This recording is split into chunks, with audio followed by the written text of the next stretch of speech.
All right, week 6 college football breakdown here. Heading over to the American Conference. Got East Carolina heading to play Tulane in New Orleans. Seeing the Green Wave, 3.5-point home favorites, and a very standard total of 55.5. There are some key injury notes on each side. Starting with the road team, East Carolina, their number one back, Keaton Mitchell, didn't play last week. He does expect to play in this game, and I think it makes a huge impact. East Carolina is already without their number 2 running back.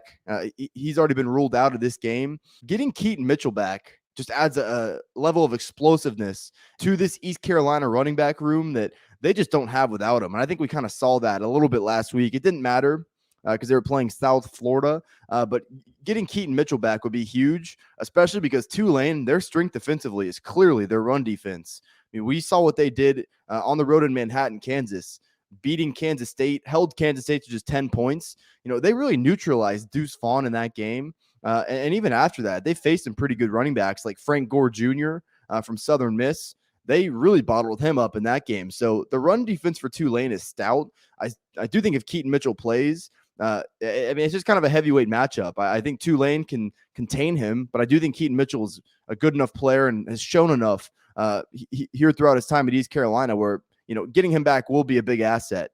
From there, I think Holton Ahlers is a guy that's obviously played a ton of football at this point, an unthinkable amount of football. I mean, he's a fifth-year guy. I think he's going to keep East Carolina in virtually any game they play. He's not a world beater. I think he knows that. I think we all know that. He could absolutely throw on this Tulane defense. That's the thing. I don't want to say Tulane's defense as a whole is necessarily great.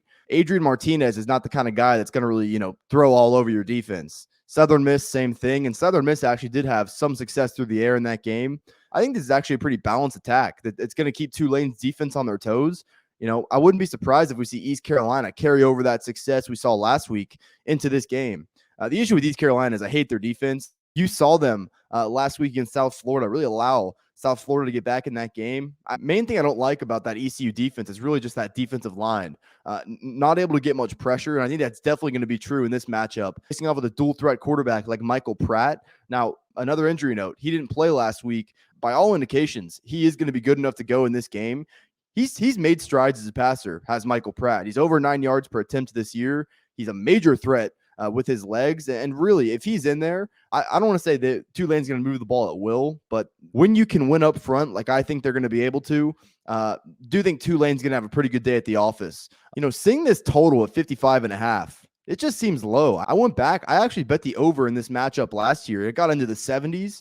We're getting a pretty similar number here. With the experience at quarterback, with East Carolina, I mean, the best case scenario is Tulane is able to come out and get a lead and force East Carolina to really up their tempo because they have proven that they are willing to do that. I am this close to playing the over 55.5.